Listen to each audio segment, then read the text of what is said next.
मोदी जी, अब लगभग आखिरी दौर आ गया है चुनाव का। क्या जो आपने लक्ष्य तय किया था 400 पार का, आपको लगता है कि वो पार हो रहा है? क्योंकि विपक्ष तो कन्विंस्ड है कि ऐसा नहीं हो रहा है। वो कह रहे हैं कि 220 240 होगा। आखिरी दौर शब्द प्रयोग किया आपने, मुझे उसमें बहुत सी चीज़ें नज़र आ रही है। एक,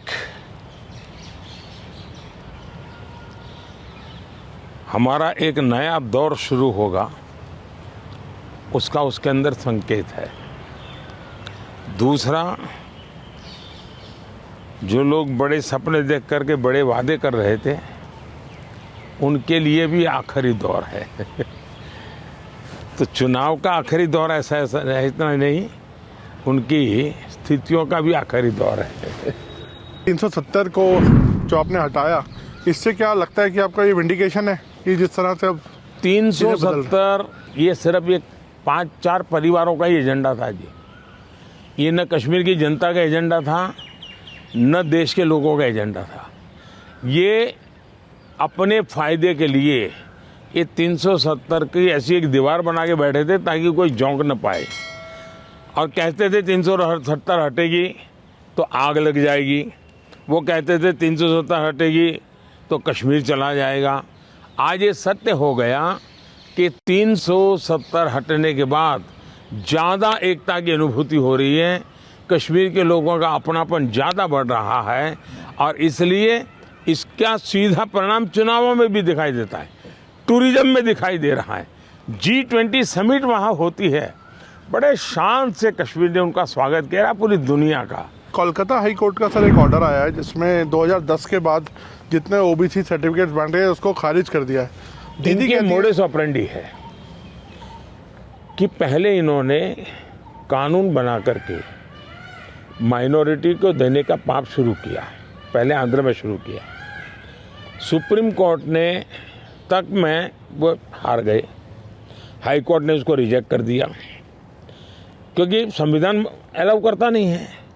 तो इन्होंने चालाकी करके पिछले दरवाजे से खेल शुरू किया, और पिछले दरवाजे से खेल शुरू करने के लिए इन लोगों ने रातों रात मुसलमान की सभी जातियों को ओबीसी बना दिया।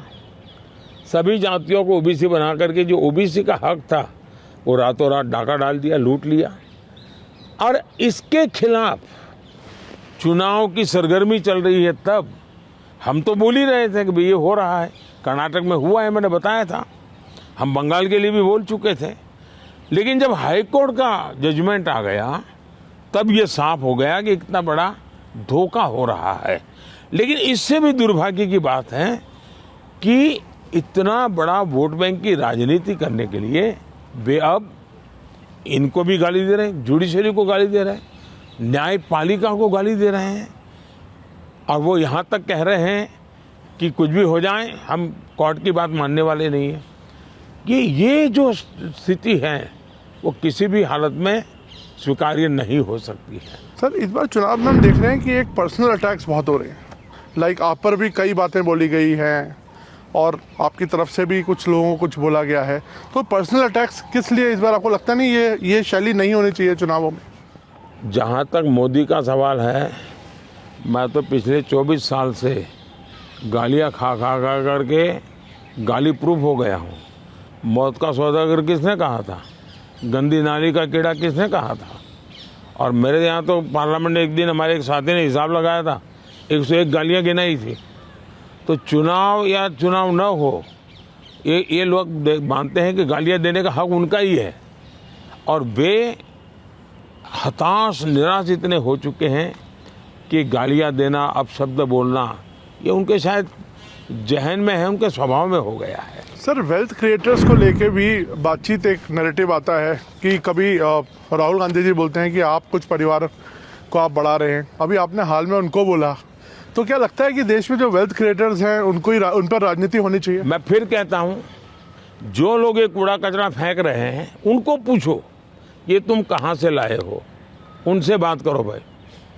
आप उनसे तो कुछ पूछते नहीं हो, और इसलिए मैं समझता हूँ कि ये चर्चाएं उनके साथ करें तो ज़्यादा अच्छा होगा। कश्मीर में हम इस बार देख रहे हैं रिकॉर्ड वोटिंग हो रही है। ऐसे ऐसे इलाकों में रिकॉर्ड तोड़ वोटिंग हो रही है जहाँ पर ऐसा सोचा नहीं जा सकता था। इस पर आपका क्या आंकलन है, आप कैसे देखते हैं? पहले तो मैं चाहूँगा कि कश्मीर की जो स्थिति बदली है उसके संदर्भ में सबसे तो पहले मैं मेरे देश के न्याय तंत्र को प्रार्थना करना चाहता हूँ कि अगर सरकार किसी काम को करने के लिए उसका एक डिजाइन होती है, उसकी एक स्ट्रेटेजी होती है। ऐसी समस्याओं के समाधान के लिए उस स्ट्रेटेजी के तहत काम करना होता था। अब उसके लिए कभी मुझे इंटरनेट बंद करना पड़ा, कोई एनजीओ कोर्ट चला गया और वो बड़ा कोर्ट के अंदर बड़ा इशू बन गया। आज समझिए कि भले मैंने कुछ समय के लिए इंटरनेट बंद किया था, लेकिन आज बड़े गर्व के साथ वहाँ के बच्चे कहते हैं कि 5 साल से इंटरनेट बंद नहीं हुआ है, 5 साल से हमें सब सुविधाएं मिल रही है। कुछ दिन तकलीफ हुई, लेकिन अच्छे काम के लिए हुई थी। अब वो अदालत के अंदर जब विवादों में चढ़ जाता है तब चीज़ें गड़बड़ा जाती है। तो ऐसे जो एनजीओ हैं जिन्होंने अदालतों के भरोसे लड़ाई लड़ना शुरू किया है, एक तो देश को उनसे बचाना बहुत ज़रूरी है।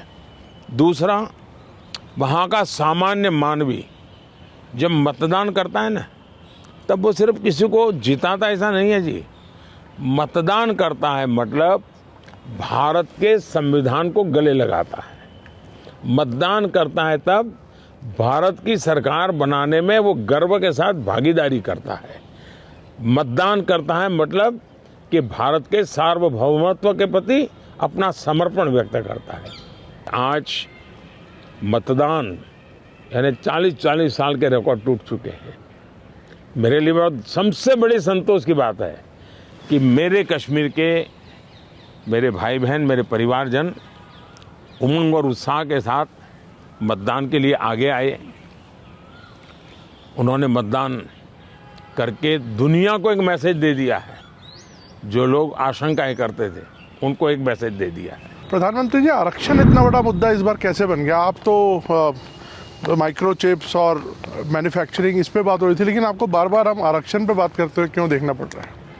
मुझे नहीं करना पड़ रहा है, मुझे सचेत करना है मेरे एससी, एसटी, ओबीसी और अति पिछड़े भाई बहनों को, क्योंकि इनको अंधेरे में रख करके ये लोग लूट चला रहे हैं।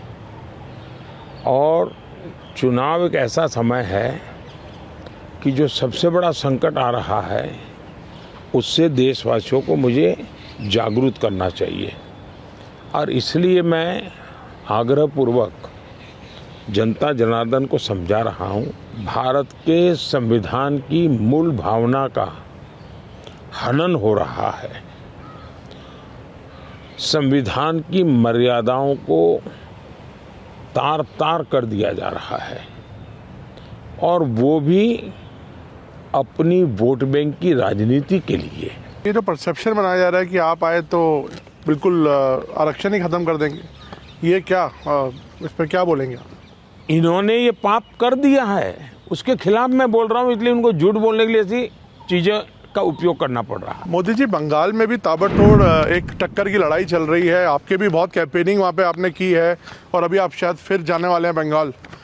क्या लगता है आपके प्रोस्पेक्ट्स कैसे रहेंगे बंगाल में? बंगाल के चुनाव में टीएमसी पार्टी अस्तित्व की लड़ाई लड़ रही है। आपने देखा होगा पिछले असेंबली के चुनाव में हम 3 थे, 3 में से बंगाल की जनता ने हमें 80 पर पहुंचा दिया। हमें लोकसभा के अंदर भारी बहुमत पिछले चुनाव में मिला था। इस बार पूरे हिंदुस्तान में द बेस्ट परफॉर्मिंग स्टेट कोई होगा तो पश्चिम बंगाल होने वाला है। भारतीय जनता पार्टी को सर्वाधिक सफलता पश्चिम बंगाल में मिल रही है। आपकी देखा जाए तो काफ़ी अच्छे संबंध थे नवीन पटनायक जी के साथ, उन्होंने कई मुद्दों पर आपको सपोर्ट किया। अब आप लोगों का अलायंस नहीं है और आपस में एक दूसरे से लड़ रहे हैं, किस तरह से आप देखते हैं? हिंदुस्तान के सभी राजनीतिक दलों के नेताओं के साथ हमारे संबंध अच्छे ही हैं और लोकतंत्र में हमारी दुश्मनी नहीं होती है, संबंध अच्छे होने ही चाहिए। अब सवाल ये है कि मैं मेरे संबंधों को संभालूं कि उड़ीसा के भाग्य की चिंता करूं। तब मैंने रास्ता चुना कि मैं उड़ीसा के उज्जवल भविष्य के लिए अपने आप को खपा दूंगा। उसके लिए मेरे संबंधों को मुझे अगर बलि चढ़ाना पड़ेगा तो मैं उड़ीसा की भलाई के लिए बलि चढ़ाऊंगा। उड़ीसा का भाग्य बदलने वाला है, सरकार बदल रही है। मैंने कहा है कि उड़ीसा की वर्तमान सरकार की एक्सपायरी डेट 4 जून है और 10 जून को बीजेपी का मुख्यमंत्री उड़ीसा में शपथ लेगा। प्रधानमंत्री जी, एक आरोप विपक्ष और लगा रहा है कि ईडी, आईटी, सीबीआई इसका इस्तेमाल किया जा रहा है विरोधियों को दबाने के लिए। तो वो जो कूड़ा कचरा फेंकते हैं, वो कूड़ा कचरा लेकर के आप मेरे यहाँ आते हैं। ये ठीक है कि मैं रिसाइकल के मानता हूँ, तो मैं इस कूड़े कचरे का रिसाइकल करके उसको खाद में परिवर्तित कर दूंगा और उसमें से देश के लिए कुछ न कुछ अच्छी चीज़ें पैदा कर दूंगा, इसलिए वो तो मैं करूंगा। लेकिन सरकार क्या करती है? आज गांव के सरपंच को चेकबुक पर सही करने का अधिकार होता है, देश के प्रधानमंत्री को नहीं है। ये इतना नॉलेज नहीं है इन लोगों को। देश के प्रधानमंत्री के पास इस प्रकार का कोई अधिकार नहीं होता है। मोदी सरकार का मैंडेट क्या है? मोदी सरकार ने अपने अफसरों को कहा है कि मेरी सरकार करप्शन के विषय में जीरो टॉलरेंस। अब ये दफ्तर के अंदर बैठे हुए लोगों का काम है कि उसको लागू करें। और सचमुच में तो किसी ज़माने में 10 साल में मनमोहन सिंह जी की सरकार थी, 34 लाख रुपया पकड़े गए थे। 34 लाख रुपया मतलब एक स्कूल बैग में आप आ जाए। वर्तमान में ईडी ने 10 साल में 2200 करोड़ रुपया पकड़ा है। ये तो टीवी पर दिखता है, ये तो कोई झूठबाजी हो नहीं सकती है। अब जो 2200 करोड़ देश को वापस लाया है, ये उसका सम्मान होना चाहिए, उसको गाली गलौज होना चाहिए। तो गाली गलौज कौन करता है? जिसका पैसा गया है वो गाली गलौज कर रहा है। 2200 करोड़ जिसके जेब में से गया है, जिसने चोरी कर करके इकट्ठा किया था, वो पकड़ा गया, वो चिल्ला रहा है। इसका मतलब ये जो चोर पकड़े जा रहे हैं, इसमें जिसकी भागीदारी होगी वो चिल्लाएगा।